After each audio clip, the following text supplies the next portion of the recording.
This is Ethan, and I'm here with Dave, and together we are Dave and Ethan's 2000-inch Weird Al podcast, episode 22-inch. On this episode, we talk to artist, illustrator, and author of Weird Me, Kelly Phillips.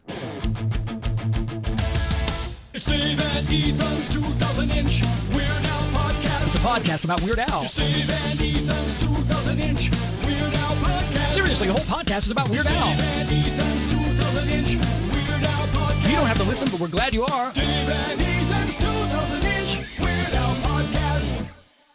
Ethan, we got potential big news last week. A cryptic tweet from Al. On Friday, he tweeted that he just finished writing a screenplay. Potential? That is big news, Dave. What are you talking about? Well, it's potential in that we don't know what's going to come from it. Because, right, here's the thing is Al's rarely comments on stuff that are unannounced projects of his. So the fact that he commented that he has a screenplay makes me think there might be something in the works. But at the same time, he commented that 80% of LA has screenplays and they sit in people's drawers and collect dust. So maybe he's just happy he wrote a screenplay and he's just telling people on Twitter just for the heck of it, and he doesn't have anything planned with it. That's why it's potential big news. He did tell us a couple years ago that he was working on something with Cartoon Network, and that never came to fruition. So, I mean, yeah, I guess it could be something like that. But even regardless, even if nothing comes of it, it's still big news. Anything Al says is big news on the Dave and Ethan's 2000-inch Weird Al podcast. That's true. Didn't he say he wrote a screenplay for that Comedy Central thing, too? So maybe he's got two screenplays written now. Yeah, he's working on all sorts of stuff. Plus, of course, in our interview with Mr. Lawrence disclosed a screenplay they wrote together. Wow, he's just got a drawer full of screenplays. Anytime someone talks about Al doing another movie or writing a screenplay, they always say UHF2. What do you think of that?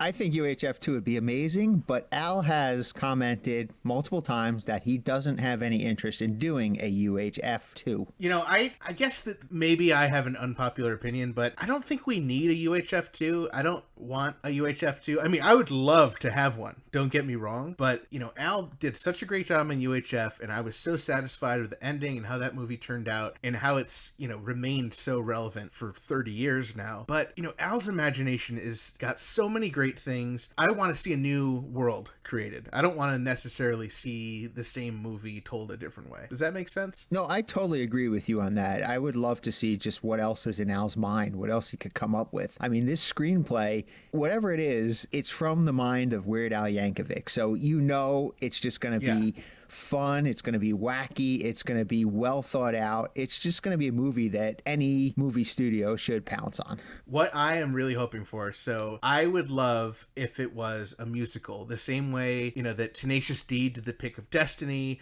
or the same way that Flight of the Conchords is a musical. I would love a Weird Al musical where he just bursts into song, and it's just, we get a whole new set of Weird Al songs. We get new characters. I would love that. I think that would be amazing. Yeah, Al knows somebody who knows a bit about musicals.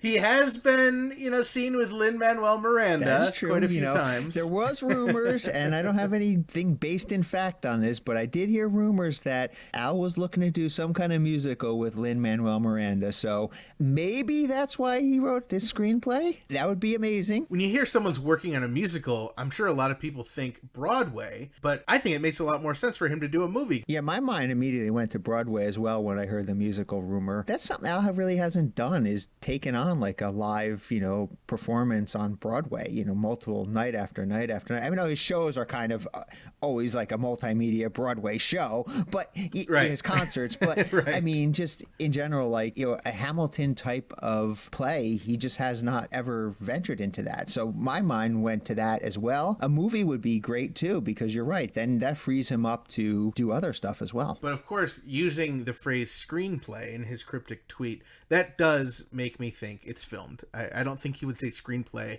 if he was writing for something for the stage, but we're just going to have to wait and find out, I guess. Yes. Some other big news this week, Jim Kimo West has announced that he has a new song coming out on October 11th. It's called Tropic Birds. That cover design is beautiful. I was so blown away by it. And as soon as I saw it, he didn't say it was a single or if it was an album, so I did ask, and he confirmed it is a single. So the singles keep on rolling like the ones we got over the summer. And Chemo's still in Hawaii, so hopefully we'll get a little more information about that when he gets back. Now, another thing that was officially brought to light this week is something that you and I kind of got a little bit of a preview about over the summer that we heard about, but now it's official and we can talk about it. It's called Weird Al Seriously. It's a book by Lily E. Hirsch. Yeah, forward by Dr. Demento. That's so awesome. And of course, Bermuda has said he made contributions. I've heard that Al has been involved in some way, not entirely sure how, but this book sounds awesome. It's sort of like an academic view of Al and his career. So far it's been released, it's going to be a hardcover book and an ebook. So it's actually sounds really interesting. It's put out by Roman and Litchfield Publishers, and you can find out more information on roman.com. But it's kind of interesting. They have like a pre-order on there, and out of the two prices they put, the hardcover book was $28 and the ebook was $26.50. And I'm thinking that they're trolling us with those prices. Well, 28, of course, is so close to 27, but 26.5, that could be construed as an Albuquerque reference for 26 and a half. So I definitely would be getting the hardcover book. I don't know if I'll get an ebook. Would that count for the collection? I wouldn't count it. I personally don't count the ebooks for the collection, but some others might. I will definitely be getting at least one copy of the hardcover book. Oh, totally. And it comes out on March 15th of next year. So only like 5 months we have to wait. What is really, really cool about this book is that you've seen the cover to it. And we knew about this cover, as you mentioned, for a while because we met up with the person who drew the cover, Kelly Phillips. Yes. And we met her in Philadelphia, and she let us in and let us know that she drew the cover to this book. Yeah, I don't know if she showed us like an early draft of it or if she just told us about the idea of Al's bust on a pedestal, but it is such a great cover. I love that there's another Al thing out in the world done by Kelly because she did our artwork. Yes, the artwork that you see us of Ethan and myself all over social media. We use it everywhere on our business cards, on stickers. We love the artwork from Kelly Phillips. She's one of our favorite artists. So we are thrilled that she got to design this book cover. We're thrilled that she got to design our illustration. And the thing that kind of was born from that illustration is how she drew us. She has Dave, you with your hand out, kind of like, Al in 3D cover. And then for me, she has me doing this like weird, like not really Spock, but kind of Spockish thing. I don't know what it is, but now whenever we remember and if we're in a picture together, we get on our official sides and we do our official hand signals. I don't know what I'm doing in my hand signal, but I'm happy to do it in any picture. So we interviewed Kelly a while back. This was actually before we even got our drawing created from her. We were so excited to talk to her very early on when we were getting ready for this podcast. There was some really great stuff in this interview that we want everyone to check out. So without further ado, here's our interview with Kelly Phillips. I'm so excited because we get to talk to somebody today who I met way back in 2000, I think. Over the years, she's helped get UHF on DVD. She's written her own comic book series about Weird Al. It's Kelly Phillips. Hi. Hi, Kelly. How are you guys? Kelly, thank you so much for giving us a call. Thank you for having me and for facilitating this grand reunion. I know it's been so long since I've talked to you. This has been great. This is like a trip down memory lane for me. I reread your book last night, and I'm like, oh yeah, this is so cool. Oh my God. I remember that. You were like one of my number one pieces of anxiety with that book because I was like, I'm gonna talk about this guy a bunch, and I hope he's fine with that. That's amazing. So, Kelly, how old were you when you met Dave for the first time? Oh my God, I must have been 13. Wow. I was but a child. Yeah, a shy little child. Yeah, 13 or 14, hanging out with my mom at Weird Al concerts, being the coolest kid ever. Living the life. So we should mention before we move forward too much, Kelly, you are the cartoonist and author of Weird Me, Growing Up Online with Weird Al Yankovic, an amazing book for people who are fans of Weird Al or just fans of just great literature. I rank it up there with the greats. I appreciate you recognizing it as such. You know, what really struck me, and I know when Dave and I were talking about it, is like how accurate the drawings are. Like, you know, I just opened to a random page and like the Running with Scissors album cover, or you know, just Al singing a song, or even pictures of Dave. Like, they're so great. So I'm looking at these pictures of me, and you did a great job. And I'm like, you even got like what I was wearing that day, like down. You know, how I styled my hair that day. I'm like, oh, the attention to detail in this book is so amazing. It was very strange having to do like research on my own life, because I got Right. so in the weeds with it where I was like, it has to be right, but also I don't remember this. Although Dave was upset about one thing in the book. All right, now, all right, go Let's ahead. get into it. So Dave got very self-conscious about how hairy you drew his legs. It's just got a little extra flavor. Yeah, so it's on it's on page 23 of the book, all right. And you have a great picture of me, and I'm wearing a Hawaiian shirt that I recognize. I actually still have that Hawaiian shirt. Amazing. The flip flops and everything, you know. And then there's my legs up in the air and a beautiful picture of my Weird Al tattoo, and my legs are all full stubbly and full of hair. I think I And remember Kelly- doing that page, and it looked just a little weird having bare legs there, and I was like, no, we gotta zhuzh this up a little bit. Well, I hope you're happy, Kelly, because now Dave religiously shaves his legs. Yeah, that was my goal. I wanted to create a complex for life. I'm very self-conscious about my legs from now on. No shorts ever again. No shorts. That's right. Those tattoos so- will stay hidden forever now. It's so funny. So, Kelly, when you met Dave, did you know about the tattoos ahead of time? Oh, totally. Yeah. Because that it was my same experience. I met him when I was like 15 or 16, and immediately I'm like, I got to see your leg. And this was like, you know, very early days of cell phones, and I remember taking pictures of each of his tattoos and showing people like, oh my god, look at the, you know, I finally met Dave, and they're like, who are you talking about? But it was Yeah, exciting 'cause- for me.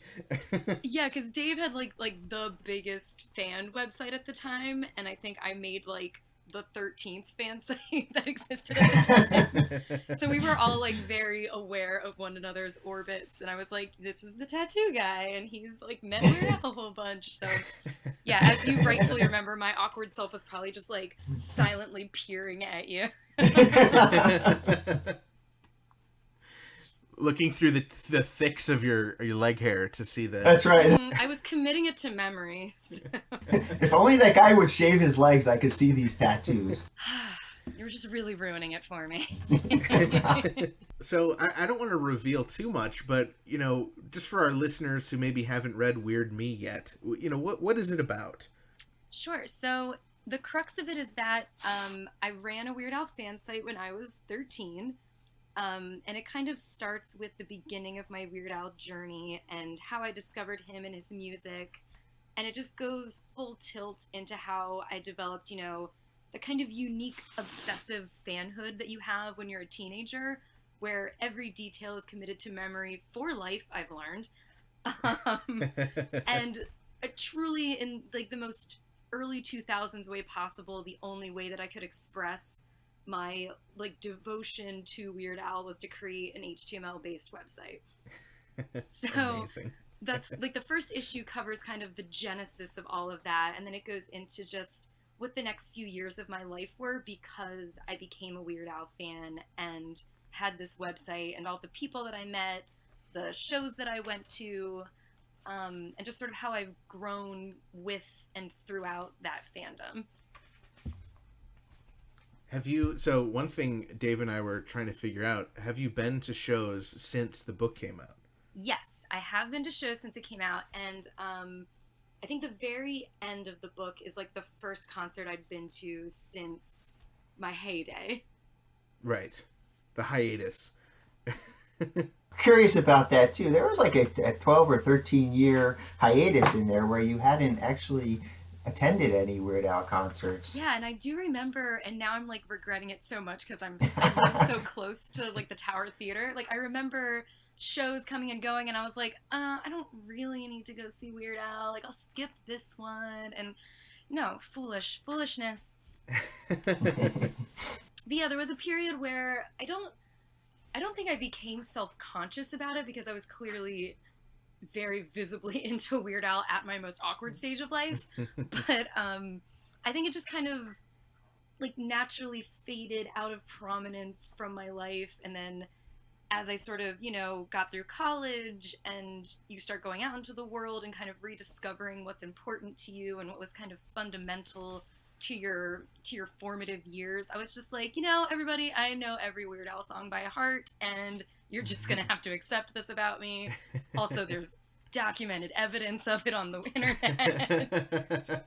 And then I think it was about the time that Mandatory Fun was being announced is when I was like, all right, I've always wanted to commit this experience of creating this website into comic form.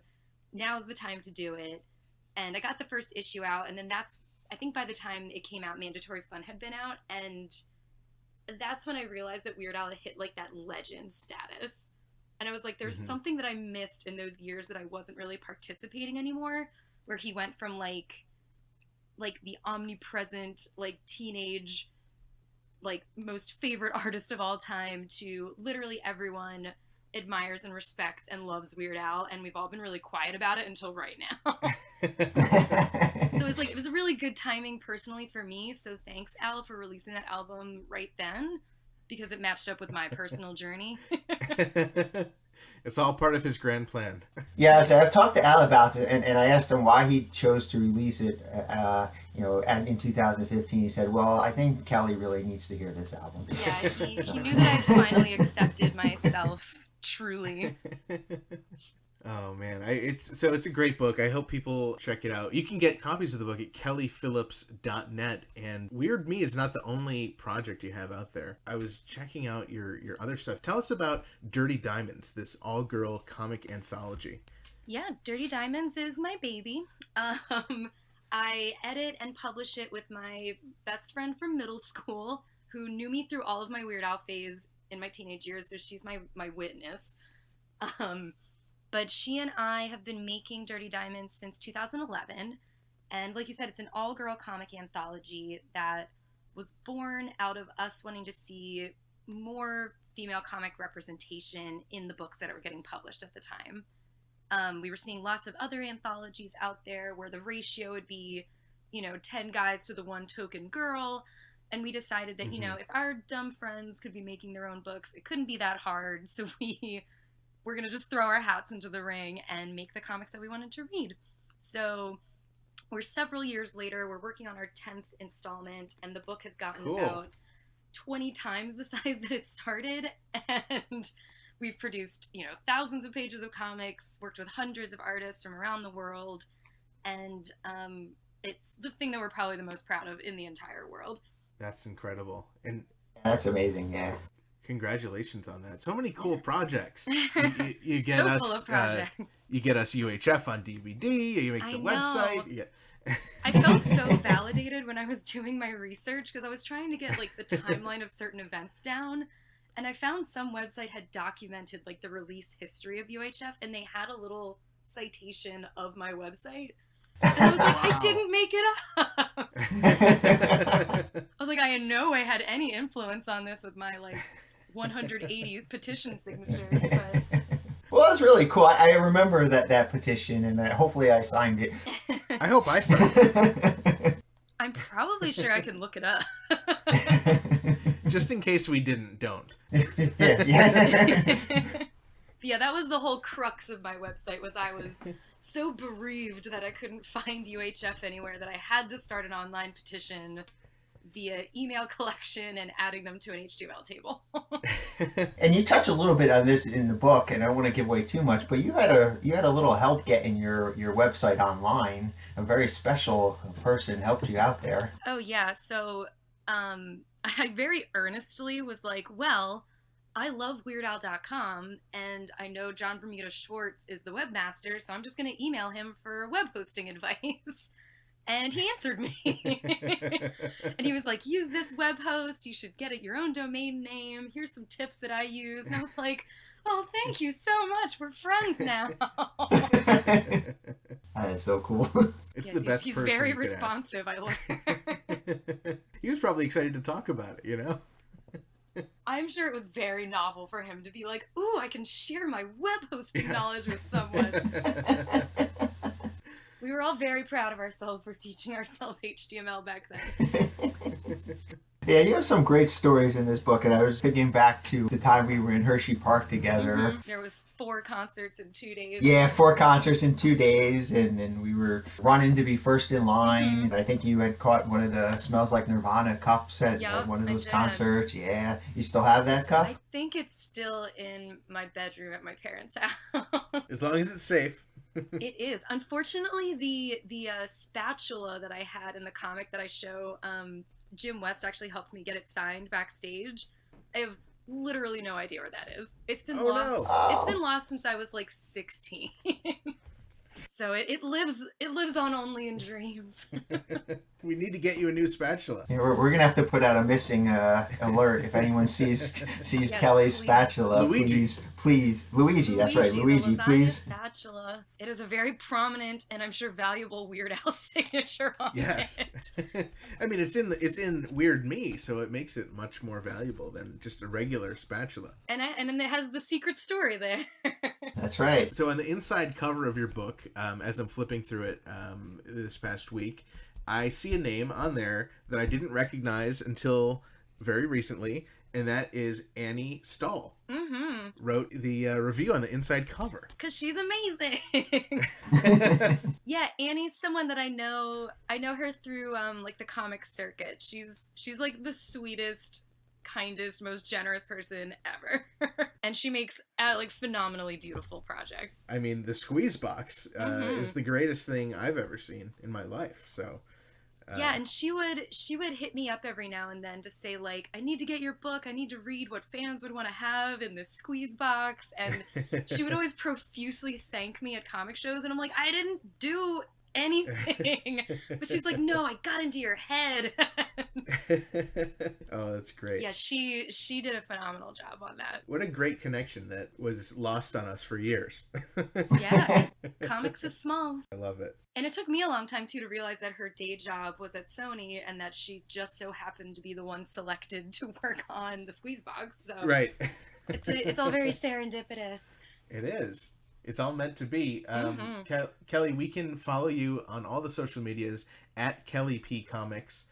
We can go to kellyphillips.net. We can check out all of your projects, and there's even a store there where we can purchase Weird Me. There's some other great stuff. You got some enamel pins, some Weird Al stickers and tattoos. Yeah, I used Kickstarter to fund the collected version of Weird Me, so I have some leftover swag that I was able to produce and new swag that's been inspired by the old swag, so it's all available. I was very proud to be one of the 165 stupendous backers. Yes, thank you for helping me not have an ulcer. Running a Kickstarter is the worst thing ever. I guess I wasn't stupendous enough to get it in the book. I must not have donated enough. Because Dave's in there quite a bit. It's very true. I must have really made a good impression. I must have really donated a lot of money. Although not enough to have shaved legs. That's true. No, That's true. You cannot buy shaved legs in my comics. That wasn't one of the Kickstarter options, if I recall. It wasn't an upgrade. I don't offer what I can't promise. I did have a quote out of your book. This quote really kind of struck me. And this was just a little background. You had joined a mailing list about Weird Al. This kind of sums up what it was like to be on the internet at that time. There really wasn't a lot of information out there like today. Yeah. You know, when something happens, I get like 3 texts, and those are all from Ethan. And but I get like people texting me all the time. I get tagged on Facebook. Did you see this thing for Al? Yeah, I get people coming up to me that know about work. And the information was so hard to find. Yeah, we kind of scrounged and held on to every little thing that we could possibly hear that was new. So one of these ways was kind of this group for a while, you know, everyone kind of became friends in it. And your quote is, I didn't know any of them and I never contributed. They hardly even talked about Al after a while, but these were my people. And that's exactly summed up what it was like when you meet a Weird Al fan. These are my people. You instantly bond with them, and it's just you know that you're going to be friends for life because you share this connection. You know, and that was an amazing quote, and I'm so happy you put that in there. Thank you. Yeah, I think there's something really unique to different like nerdy culture circles where everyone comes in sort of knowing that like when you find your people and you're in those spaces that it's kind of like a special safe place where you get to just like wantonly celebrate this thing that you're all crazy for, and you don't like always get those opportunities in your day-to-day life, so you go in and everyone is just like super enthusiastic about this thing. The people are usually like, okay, I've heard enough. And I think like really uniquely Weird Al fans have always just been like so kind and cool and welcoming, and I can't think of, aside from my stalker that I had that I put in the book, like no real negative experiences with any of those people. A lot of what you're talking about is why Dave and I started Dave and Ethan's 2000-inch Weird Al podcast, because we found ourselves talking about Al so much and so easily. We're like, we should be recording this. Mm-hmm. And now we are. And those make the best podcasts where you're just kind of like, this is a conversation that I wish I was part of. Yes. But they can't be. I can. You mentioned this book ends at around 2015. Mm-hmm. Obviously, there's been concerts and Weird Al adventures, like, you know, being on a Weird Al podcast, for example, that have come after that. Is there enough material that we might see a Weird Me Volume 2? So I've thought about it. I've thought about doing like one supplementary issue, and at one point I was kind of considering like, should I continue like the old torch of doing concert reviews like I did when I was a teenager, but I think really like the most special story I think I could tell right now is that last year I got to give Al a copy of the book. Cool. Because I did one of the meet and greet packages after his concert, and I showed it to him and I was like, hey, I made this book, and he goes, Kelly, I know, I read it. So oh, that's amazing. I think like there's a really cool story, and I do remember because I got a web store order that was from his wife, who, as you know, has a very distinctive name. And I remember just sort of sitting on my couch like 2 years before this had happened, and I was like, I'm pretty sure that's Al's wife. And, you know, I mailed the books out. Nothing had come of it, but I met him after the show, and he was like, yeah, me and Suzanne, we ordered it on your website, and we read it. And I was like, cool, thanks for saying anything about it. Right. But that was like, I had a very special moment with him where he gave me lots of compliments about it, and he was, you know, his usual very gracious self about it. So I have no cool in anymore when I meet him for the next concert. I'm going to be like, hey, I hope you remember me. Thank you so much, Kelly, for joining us on the podcast. We'll check out Weird Me. We'll check out Dirty Diamonds at kellyphillips.net and at Kelly P Comics on Instagram, Twitter, all sorts of stuff. Thank you so much, Kelly. Awesome. Thank you, guys. Oh, hello, love buckets. It's Judy Tenuta, the love goddess, and you're listening to Dave and Ethan's 2000-inch Weird Al podcast.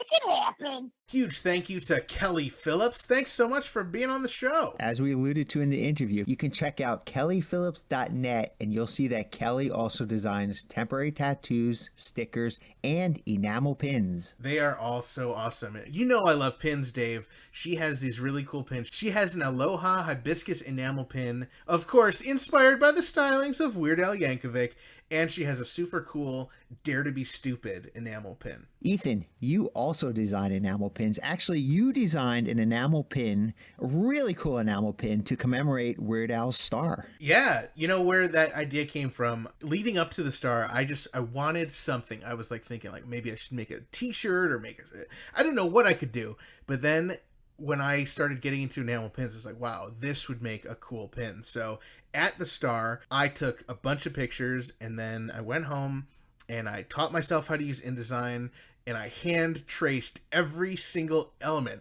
on that star. Every letter I hand traced all around in the quotations, the little medallion, every point of the star. I wanted it to be perfect, and so I did that, and then I made these really cool pins, and it looks just like the star on Hollywood Boulevard. I was gonna say, it looks exactly like the star, not just like the star. It looks exactly like the star, only miniaturized. It's not full size. Right. It'd be kind of hard to wear on your shirt. But what was really cool is this week I found out that Dr. Demento wore one of my pins on a PBS special he was on for Tom Lehrer. That is so cool. I was just scrolling through Facebook and I see this thing pop up about Dr. Demento, and I'm excited because it's about Dr. Demento, and then I just go, oh my God! And my girlfriend looks at me, she's like, what happened? Like, Dr. Demento's wearing my pin! It was so cool. That is so cool. I really love that you as a fan just made these pins, and you and Kelly and actually we know a few people that have actually made some pins. I know that our close friend Jeff McClelland has made 2 amazing pins. Yeah, he just came out with a brand new one. So, I mean, his original one's great. It's Al from the UHF cover, and then the one that he just came out with is maybe my all-time favorite enamel pin. It is, of course, Fat Al from the Fat music video. And it comes with a second pin that says, woo. It's a great pin. It's a great, beautiful drawing of Al, just as you said, as Fat Al. And then the capper is that there is a second pin, and it's the woo, and it's the exact woo from the music video. It is great. I would just wear the woo pin. I mean, I'll wear the fat pin too, but I will just wear the woo pin. What else I love about Jeff's pins is that they come on this little business card size cardboard holder that says Weird Al Yankovic enamel pins. So even if you don't wear pins, you can still display them and they look absolutely beautiful. Yeah, they are such great pieces. I had to get 2 of each. Of course you did. I'm starting to rub off on you. Like, whenever I see something that I really love, I always get like 2 of them, just in case something happens to one of them. Yeah, well, yeah. I mean, I'm going to store them next to each other, but just in case, like, an earthquake happens and only one of them get damaged, I have another one ready to go. But you can check out Jeff's pins. Head over to etsy.com/shop/Teddy and the Yeti. That's TEDDYANDTHEYETI. And you can get those, and he's got his venue posters on there too. Really cool stuff. If you want to pick up that amazing Weird Al star pin, you can head over to ethanamelpins.com. Yes, I decided Ethanamel, I wanted it to be super complicated to spell, just so I could have a pun. But yeah, it's Ethan, AMEL, pins.com. Thank you, Dave. I'm glad you like it, because it took a lot of time and effort and learning to get it done, and I think they came out really great, and there's been a really great response to them. Everyone seems to really enjoy them, including Al and Bermuda, and of course Dr. Demento. There are a lot of cool pins out there. Actually, Al had a couple pins out on the Strings Attached tour, and he had the year before he had a few pins out for the Vanity tour as well. And I actually picked up a couple pins while we were in Cleveland, a night from the National Cleveland Style Polka Hall of Fame. They had their own little line of pins. One of them was this accordion pin, of course. Yes, it was so cool. And the other one was it almost looked like a parody of the Rock and Roll Hall of Fame building, but it's the Hall of Fame as an accordion. Yeah, we spent so much money in their little gift shop. I feel like they've never had anyone like us in their store just excited to buy anything with an accordion on it. Or maybe they have. As we mentioned at the beginning of the show, Weird Al Seriously, the book, is available for pre-order now. You can head over to roman.com, that's ROWMAN.com, or you can get it anywhere books are sold, really, like on Amazon or anything. And it comes out in March. And right now, you can order pins directly from Ethan at ethanamelpins.com. That's ETHANAMELPINS.com. We want to thank all of our listeners, and especially those who subscribe, and those who don't subscribe, we still thank you. Thank you. But if you like this podcast, please subscribe. It really means a lot to us. We're on iTunes, we're on Google Play, we're on Stitcher, Spotify, anywhere you can listen to podcasts. And of course, you can find us on Twitter, Instagram, Facebook. Our username is at 2000inch. And you can find us online at 2000inch.com. And we have a Facebook group. We have funny little discussions. Check it out. And use the hashtag 2000inch. You can check out all of our back episodes on 2000inch.com as well. And don't forget, you can always call us at 347-SPATULA. That's 347-772-8852. It's a real number, 347-SPATULA. It is. Leave us a message any time of the day. We love hearing from our listeners. We might even play your message on the air. And of course, you can check out our Strings Attached Tour bonus centimeter episodes. They're released every so often, but we've got at least 18 of them out so far, so check those out. You can hear about our reviews of every single Weird Al show that we saw on this past tour, and they're a lot of fun. And of course, a brand new full episode every Wednesday. Dave, you know what's coming out next week? Yeah, episode 23-inch. No, well, yeah, but the brand new Breaking Bad movie comes out next week, and I'm so excited, and I know you're a big fan. I'm a big fan, and we know that Al is a big fan of Breaking Bad too. Yes, Breaking Bad was one of those shows that was absolutely amazing. I was just transfixed on it. I loved it almost as much as I love UHF. So we had this funny idea. I don't remember where we came up with this, but we've been talking about it every so often. We're like, we need to put this on the podcast. So next week, Dave, you and I are going to sit down and we are going to cast Breaking Bad using UHF characters, and vice versa. We're going to cast UHF using Breaking Bad characters, and we'll see what happens. That's going to be so much fun. I'm so looking forward to that. And we want to hear from you guys who you think should be in Breaking Bad from UHF and vice versa. So tell us on social media, and of course, we will go through our list next episode. Yes, please post it on our Facebook group and let us know who you think should play George Newman. That was Dave and Ethan's 2000-inch Weird Al podcast, episode 22-inch.